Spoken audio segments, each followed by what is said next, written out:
Alors, bienvenue dans la mise en place de Lancaster. Dans Lancaster, nous allons avoir à mettre en place beaucoup de choses sur le plateau. Nous allons d'abord avoir des nobles. Donc ces nobles ont tous un recto avec des lettres dessus, correspondant aux différentes villes. Donc à 2 joueurs, nous en mettrons 2 par ville. À 3 joueurs aussi.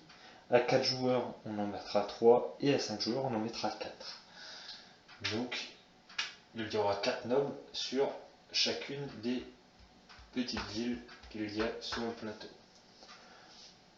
On va avoir aussi une série de chevaliers, donc de plusieurs niveaux. Donc les chevaliers sont représentés par des cubes, donc le niveau est indiqué dessus.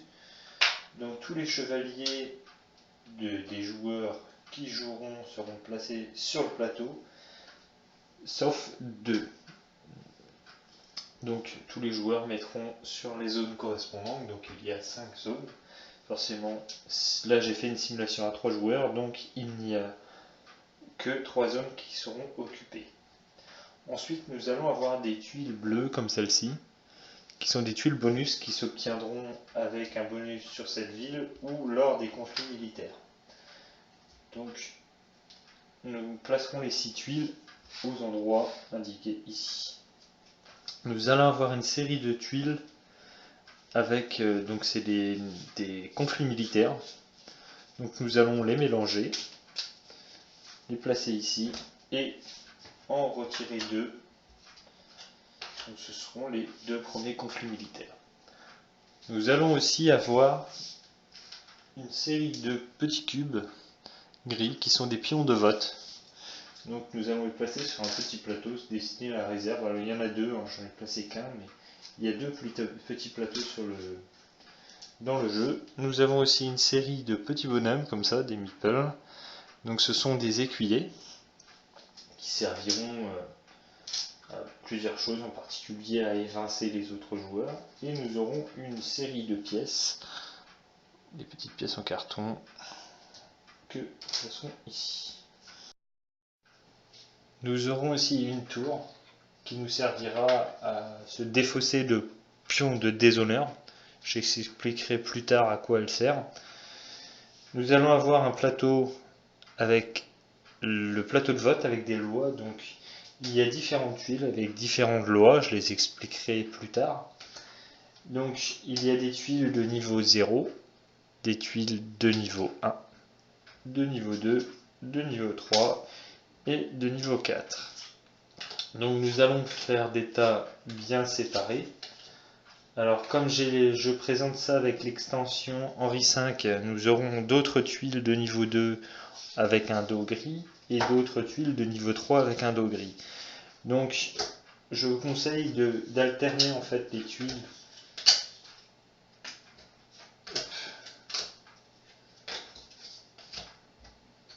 Voilà. Et tout simplement mélanger l'état. Voilà.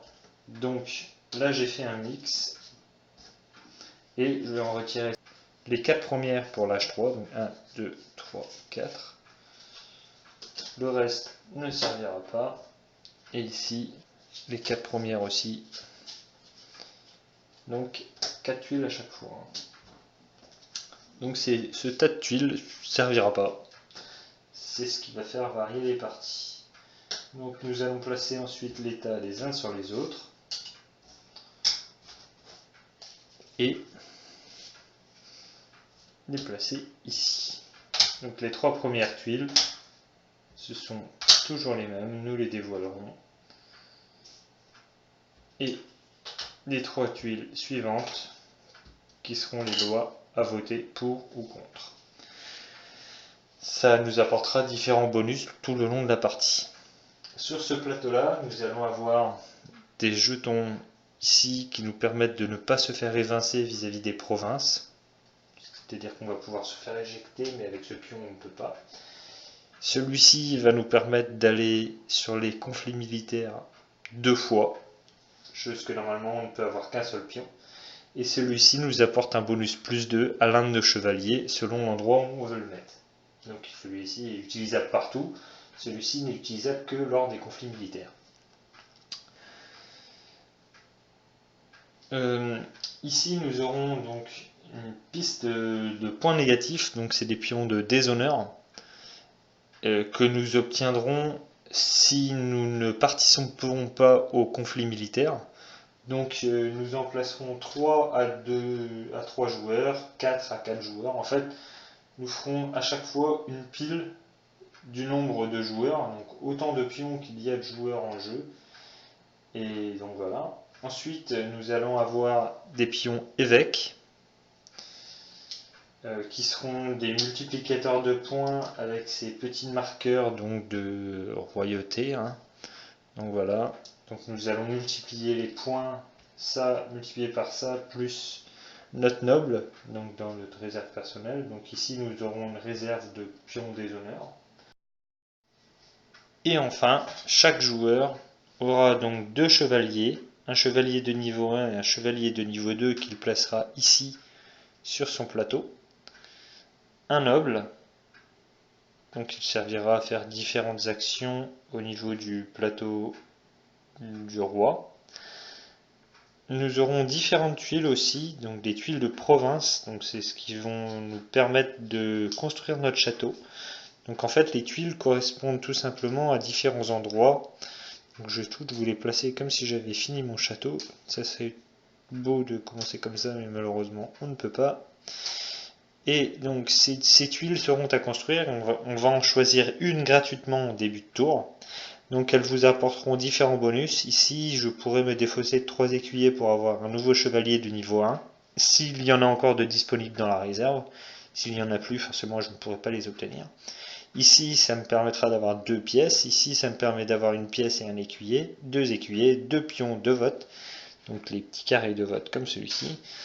Et ici, je pourrais me défausser de 2 écuyers pour monter en niveau 1 de mes chevaliers. Donc, celles-ci, forcément, ne sont pas construites. Il faut savoir qu'on pourra aussi placer des chevaliers dans notre forteresse pour pouvoir avoir les différents bonus. Nous allons aussi avoir ici une piste où nous pourrons placer les nobles que nous allons obtenir. Donc, cela va nous faire différents points, donc le premier nous rapporte 0 points, le deuxième 1 point, le troisième 3 points, et ainsi de suite, donc 6, 10, 15, 21, 28 et 36 points si vous arrivez à tous les obtenir. Nous allons aussi avoir 2 pions de vote, donc un pion de vote positif et un pion de vote négatif. Nous allons avoir donc 2 pièces au départ, 2 petits écuyers, donc les petits meeples blancs, un pion de vote et un paravent à notre couleur assez joliment fait où nous avons dessus dessiné donc les décomptes de points de fin de partie. Donc en fait ça veut tout simplement dire le joueur qui aura le plus gros niveau de chevalerie obtiendra 8 points, le deuxième en obtiendra 4. Donc ici, celui qui aura construit le plus son palais obtiendra 8 points, le deuxième en obtiendra 4. Il faut savoir que ce sera l'argent qui brisera l'égalité, et en ce qui concerne les chevaliers, ce seront le nombre d'écuyers qui briseront l'égalité. Et ici, forcément, ce sera la piste des nobles, donc ce que je vous ai expliqué, plus vous en avez, plus vous gagnez de points. Nous avons aussi dans le jeu un marqueur premier joueur, qui a un gros pion en bois.